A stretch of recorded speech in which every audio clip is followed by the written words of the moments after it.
Hello, English 5390. It is February 5th. This is, of course, Stephanie Odom, and I want to respond to your week 3 work, the discussion board posts over composition studies through a feminist lens, and your reading questions, which I just got done grading. For those of you who are a little bit behind, you really need to catch up and try to get my feedback on that part of your work, because your synthesis paper that is due on midnight, Sunday the 11th, deals completely with the 4 histories that I've assigned so far. So let me know, keep in touch with me about how things are going, but the work is really starting to come now. So for your paper, I really hope you've looked at the assignment already. The synthesis paper needs to really weave together and thoughtfully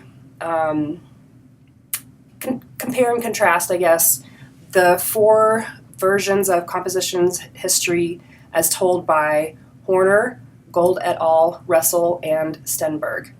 And if there are just 4 summaries of these articles stacked on top of each other, that is not going to be a good synthesis essay, because synthesis means really synthesizing things, putting them together, showing what was common, how the authors told these histories differently. And it's something that you've already practiced. If you've done the reading questions for week 3 about Stenberg, I asked you to write that paragraph comparing and contrasting the way that Stenberg narrated the history of composition compared with the 3 histories you had read the week before. So I've commented on how I thought you did on that paragraph. I wasn't super nitpicky about it, so I wanted to offer some advice to the whole class based on some trends that I saw while I was grading the class's little mini synthesis for the week 3 reading questions. I want to caution you against making your synthesis paper be Horner, Russell, and Gold et al. All tell traditional histories and they leave out women, but Stenberg's is a history of composition that attends to women, and that's the only one. I think that isn't fair to the work that Horner and Gold et al. Did in their histories. Women aren't mentioned explicitly as a group in Russell's history, but in all of these, the first 3 histories that you read, I want you to look carefully at who the figures are, if they're men or women, who are advancing knowledge in composition scholarship, who are heads of committees and organizations, who are releasing statements, who are introducing new kinds of research, because think you'll see a trend in who is doing that work as the 18th, 19th, 20th, 21st centuries progress. So don't overlook the place of women or other underprivileged groups in the 3 original histories that you read. And I should say, not only looking for who the scholars are who are behind these important movements, but things like the students' rights to their own language and big bursts of or big influxes of students to universities. Just want to make sure I'm recording. I got a sudden fear that I wasn't. So looking for underrepresented groups in ways that are not just, this section is about minorities, this section is about women. They're in there. You just have to look a little bit harder for them. It's something I noticed in your work on week 2 that was another issue for some people again in week 3. Especially when some of y'all did the timeline of the 3 histories, like what are the events or the people that were major events or people in the histories, and when people did the table for Gold et al., some people kind of stopped around the early 20th century or so. And especially when I was reading how some of you incorporated what was special or shared with Gold's history and Stenberg's history, it seemed like maybe the last half or 3/4 of Gold's article didn't get as much attention as the first part.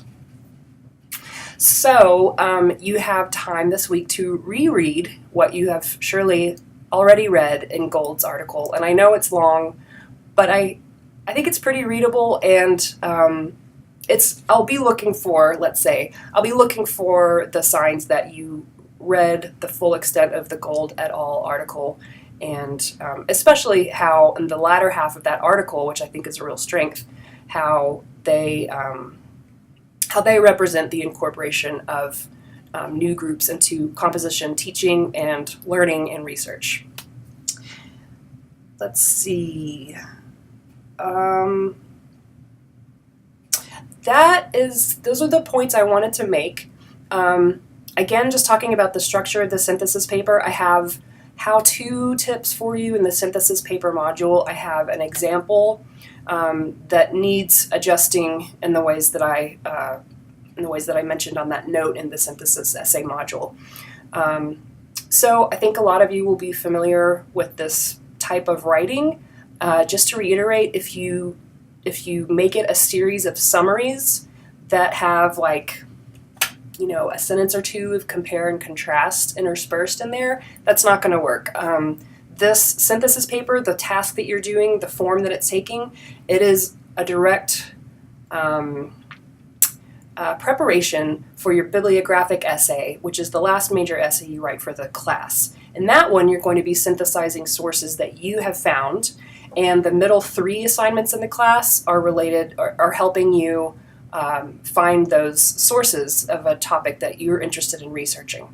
So you're getting ready to do you can think of it kind of like a lit review, but again, not as text A, text B, text C, text D. Not just reviewing, not just summarizing, but really showing the points of intersection or difference between the very different ways that all these historians cover their topic. So if you, as you're reading, take notes about what kinds of things you find particularly interesting. I know some of you have already brought those up in your discussion board posts, and I'm going to be helping you narrow those topics down, because that's usually how they start, is something too broad and, oh, okay, well, this would solve all the problems of composition or English teaching if you found that out, so maybe let's rein it in a little bit better, because this is a field with a history, as you know. So, go ahead and look toward the citation trail exercise folder. The video that I made should explain kind of the nuts and bolts of what I want you to do. The assignment page, obviously, is something you need to look at pretty soon. And so that's going to be about a topic of your choosing that you don't have to stick with, but you might. And you'll follow that up with your annotated bibliography.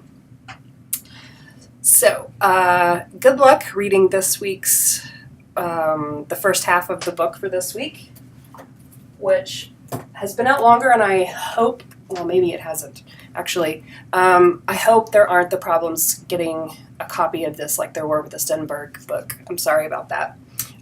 But if you're experiencing problems with those, please keep me posted. Let me know what's going on so I can try to help you or figure out a way around not having the book on time. Okay, great work, and I look forward to reading your week 4 reading responses.